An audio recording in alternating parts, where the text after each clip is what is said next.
Good morning.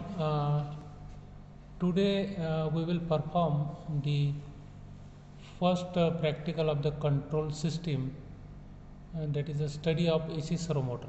We have to find the speed torque characteristics of the AC servo motor. So we have already seen in the theory that the AC servo motor is generally used for the low power applications, and this is used because they are light in weight, rugged in constructions, and there is no brush contacts to maintain. So most of the AC motors using feedback control systems are two-phase induction type. This is a two-phase induction types, or it is also called as the AC servo motors. So we have seen the AC motors, okay, but these AC motors and the AC servo motor, these are slightly different. So unlike the motors used for other general purposes, the output power of the AC servo motor is generally varies from a fraction of watts to only a few hundred watts. So here we can see this is the kit to perform the speed torque characteristics of the AC servo motor. Here we can see the uh, motor consists of the two distributed windings. One is called as the control winding, another is called as the reference winding. Reference winding we can call it as a fixed phase. We can call it as a fixed phase winding, and another is the control winding, which is called as the control winding. Means here the variable voltage is applied with the opposite polarity with respect to the reference winding. So these windings are displaced 90-degree electrical upwards. So voltage applied to the windings are not balanced. Okay. So one is a fixed voltage which is applied to the reference winding. Another is the control winding where the variable magnitude of the voltage is applied, and the polarity or the direction of this motor can be changed if you change the polarity of the control winding. And the rotor construction of this motor is generally squirrel cage type, and the diameter of the rotor is made very small in order to reduce the inertia. If you see the torque speed characteristics of the conventional induction motor, where the X by R ratio is very high. Why X by R ratio is high in the conventional three-phase induction motor? Because in order to have the high starting torque, but in control system applications we should have the small X by R ratio. So this small X by R ratio can be maintained in the winding if you increase the resistance of the motor, so that this X by R ratio is very small. Why we should have the X by R ratio small? That is some theory is related to this. If you see the torque speed characteristics of the conventional induction motor, and there the slope is positive in some part of the curve, and you should not have the positive slope on the curve of the speed torque characteristics. Why it should not have? That will again we can get the ideas from the, if you obtain the transfer function of the AC servo motors. Okay, so we should have the negative slope of the torque speed regions. So, and some linear assumptions we have to made when you derive the transfer function for this. The torque speed characteristics for the lower speed, we will get the linear characteristics, but higher speed somewhat the non-linear characteristics may be there. But induction motor is rarely operated on the high speed, it is generally operated at the lower speed. Therefore these assumptions we have to make that the torque speed characteristics are linear one. So with these assumptions we can further conduct the experiment on the AC servo motors. Here we can see in the panel the power is switch on. This is the power switch. Here we can power on and off. So now this is the power is on. Okay. So keep the switch as W2 in the off position. Keep the switch as W2 in the upward position, indicating that the armature circuit of DC machine is not connected to the auxiliary power supply. and SW1 switch should also be in off position, that is also in the off position. Okay, so now ensure the speed control part and the load control part in the fully anti-clockwise position, so both these parts should be fully anti-clockwise position. Now make the power switch on. Okay, we have make the power switch on. Now put the calibration switch on cal position. Now we have put the calibration switch on the cal position. Now adjust the calibration port to the 500 display.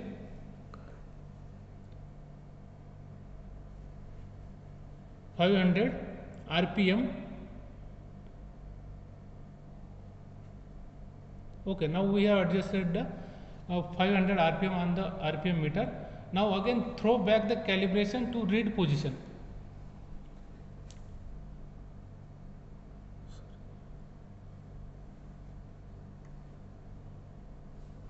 Throw the cal position to the read position to read the speed of the motor. Now do not disturb the calibration port throughout the experiment. Okay, now make the SW1 switch on.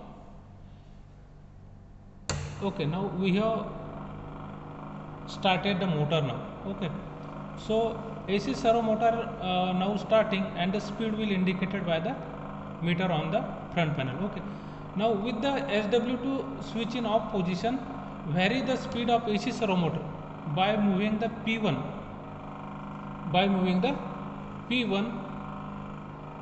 in clockwise direction.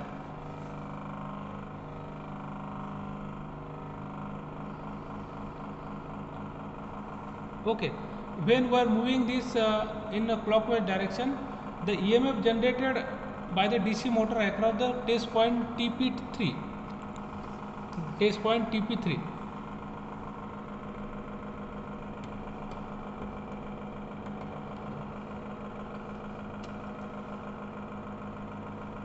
Yes, we can see now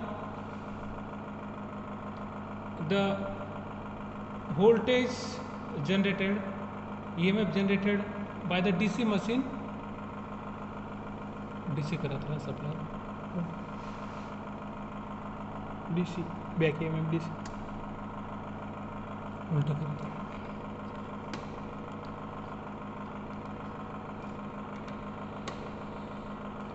Okay, now this speed. Okay, now we have to measure the speed of the AC servo motor and the EMF, DC EMF induced in the across the DC tacho generator. Okay, so we have to vary the speed and we have to measure the back EMF, or we can say it is induced EMF. So this such type of the observation table is there. Okay, so here we can see the table speed versus the back EMF. For varying the speed, we have to measure the back EMF, that is the EMF generated by the DC machine across the test terminal point TP3. So vary and we can measure here the readings. एक reading घ्यायची किती वर येतं 1750. It is a 1750 1750 RPM 2.1. Yes, induced EMF is 2.16.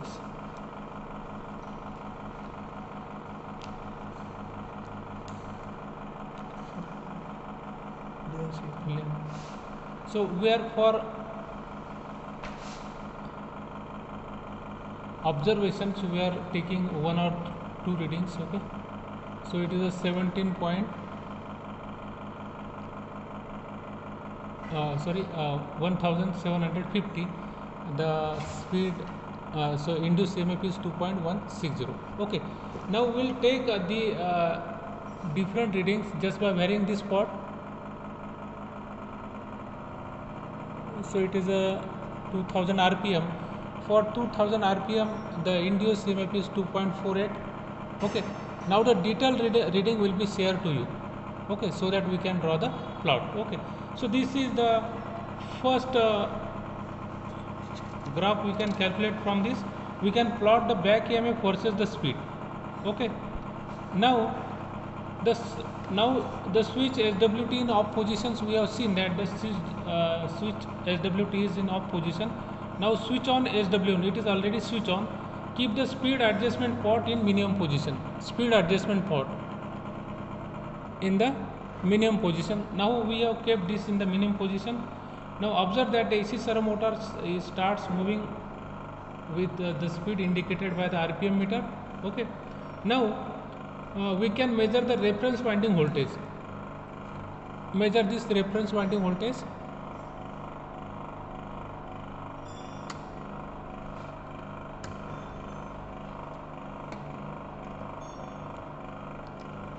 Okay, it is a 50 volt AC.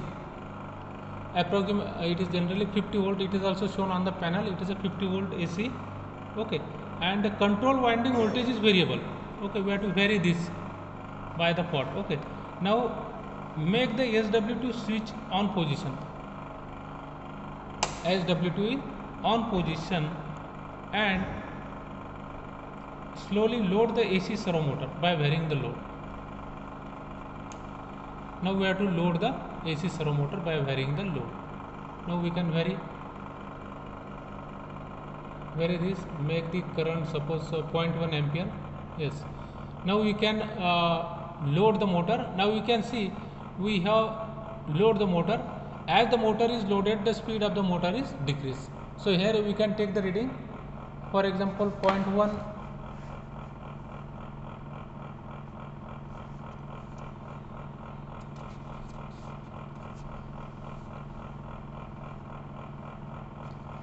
For 0.1 ampere, the speed is suppose it is a how much is the speed?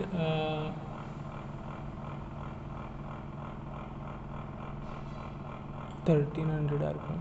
1325 है ना, 1325. Okay, so slowly if you increase the load, then the speed of the motor will also change. Okay, now it is approximately 1250.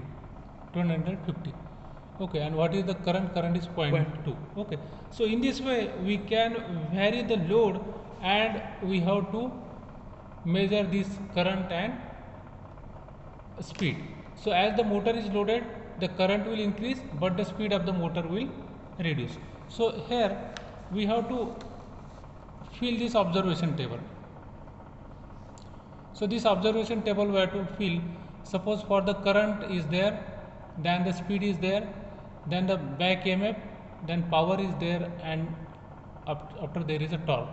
So this back EMF we have to plot from the first graph, which we have taken the observation. Suppose for the back EMF versus the speed, we have from the first observation table we have to calculate the back EMF, and once you get the speed, back EMF, and power is nothing but the current into voltage. So this armature current, okay, into the back EMF, that will give you the power, and finally we can find the torque. Torque is nothing but that is power into 1.018 into 10 raised to the power 4 into 60 upon 2 pi n. So this is the torque. So in this way, from this first and second graph, we can find the torque speed characteristics of the AC servo motor, that is a two-phase induction motor, and the observations, detailed observations of these experiments will be shared to you, and you go through the manual will be also shared to you. We will share the manual to you. This video will also share to you. Go through the video, and the manual will be shared. We have to there are some questions are there at the end of the experiment. We have to write in your own handwriting the answer for these questions, and we have to submit all this manual at the time of the submissions with this answer for these questions in all respects. Drawing the graph papers are also there. Okay, and we have to find a transfer function for the AC servo motor. Okay, the speed torque characteristics. So the detailed manual will be shared to you. Thank you very much.